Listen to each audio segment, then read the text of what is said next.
Bob said they have to eat your Wheaties. Are we ready? Okay, what we've got here is a 12-horse NB Fairbanks, 1913. We're going to give it a try to start it after 42 years of being started. Hit it, Mel.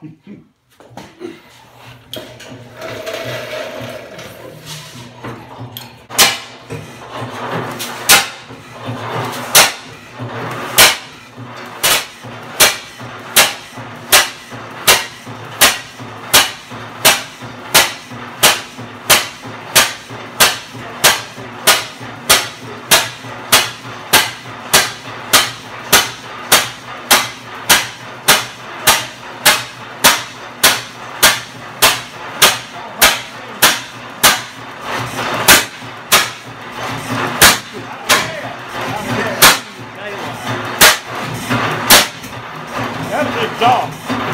You can train, you can see daylight. Here's this.